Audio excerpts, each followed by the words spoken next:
আপুনি আপোনাৰ ছাগলীখিনিক বহুত যত্ন লৈছে, কিন্তু ছাগলীখিনিৰ স্বাস্থ্য ভাল হোৱা নাই। ছাগলীবোৰৰ নোমবোৰ ৰঙা পৰি গৈছে। আপোনাৰ চেউৰীজনী 5 মাহ 6 মাহ পাৰ হ'ল, কিন্তু ছাগলীজনী এতিয়াও হিতত অহা নাই। আপোনাৰ পোৱালিবোৰ ক্ষীণাই গৈছে।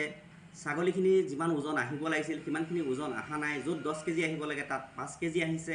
আৰু যিবোৰ ছাগলীয়ে পোৱালি জন্ম দিছে সেই পোৱালিবোৰ ক্ষীণাই শুকাই গৈছে। হয়তো কেতিয়াবা তাৰে 2-এটা পোৱালি মৃত্যুৰ মুখতো পৰিছে। গতিকে বন্ধুসকল, এই গোটেইখিনি সমস্যাৰ সমাধান কি আৰু কি কাৰণে এই সমস্যাখিনি হয়, এই গোটেইখিনি আজি মই এই ভিডিঅ'টোতে জনাম আপোনালোকক। গতিকে আপোনালোকে ভিডিঅ'টো স্কিপ নকৰি ভিডিঅ'টো সম্পূৰ্ণকৈ চাওক। কথাখিনি আপোনালোকে ভালদৰে বুজিব পাৰিব। যদিহে কথাখিনি আধৰুৱাকৈ বুজে তেতিয়াহ'লে আপোনালোকৰ সমস্যা সমাধান নহয়, বাঢ়িবহে পাৰে। নমস্কাৰ বন্ধু বান্ধৱীসকল, মই ললিত। আপোনালোকে চাই আছে ভিগ্ৰাশ্ৰী গড ফাৰ্ম। বন্ধুসকল, এই চেনেলটোত কেৱল সেইবোৰ কথাহে আপলোড কৰা হয় যিবোৰ মই মোৰ ফাৰ্মত কৰি তাৰ পৰা সুফল পাওঁ। যাতে আপোনালোকে এইবোৰ চাই অকণমান উপকৃত হ'ব পাৰে, তেন্তে আহক দেৰি নকৰি ভিডিঅ'টোলৈ আগবাঢ়োঁ। যদি ভিডিঅ'টো চাই ভাল লাগে এটা লাইক কৰিব, আৰু যিসকলে চেনেলটো নতুনকৈ চাই আছে চেনেলটো ছাবস্ক্ৰাইব কৰি লগতে থকা বেল আইকনটো দবাই থ'ব। আৰু যদি কিবা সুধিব লগা থাকে কমেণ্ট ছেকশ্যনত গৈ কমেণ্ট কৰিব, মই কমেণ্টৰ ৰিপ্লাই কৰিম। বন্ধুসকল, এই সমস্যাবোৰৰ মূল কাৰণ হৈছে দুটা। তাৰে ভিতৰত প্ৰথমটো হৈছে ছাগলীক উপযুক্ত পৰিমাণৰ খাদ্য যোগান নধৰা। যদিও আপুনি ছাগলীক বিভিন্ন ধৰণৰ ঘাঁহ পাত আদি যোগান ধৰিছে, ছাগলীৰ পেট ভৰাইছে, তথাপিও কিন্তু ছাগলীয়ে সেইখিনি ভিটামিন সেই খাদ্যৰ পৰা সিমানখিনি উপযুক্ত পৰিমাণে পোৱা নাই, যিখিনি ভিটামিন ছাগলীক বিশেষকৈ দৰকাৰ হয়।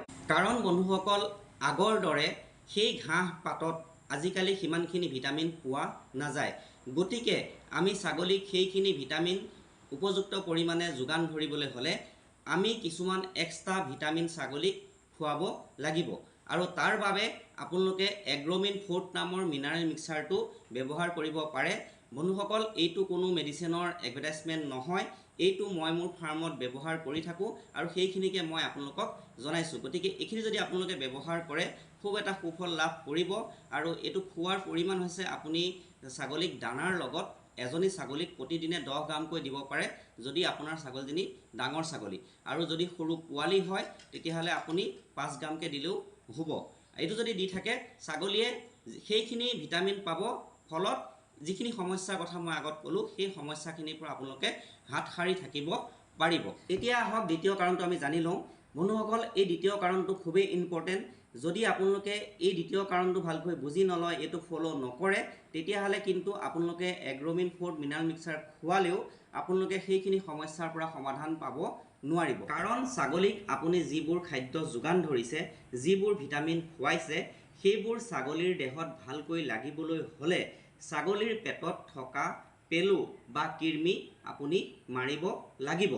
আৰু সেই কৃমি মাৰিবৰ কাৰণে আপুনি ছাগলীক সময়মতে ডিৱাৰ্মিং অৰ্থাৎ পেলুৰ মেডিচিন দিব লাগিব।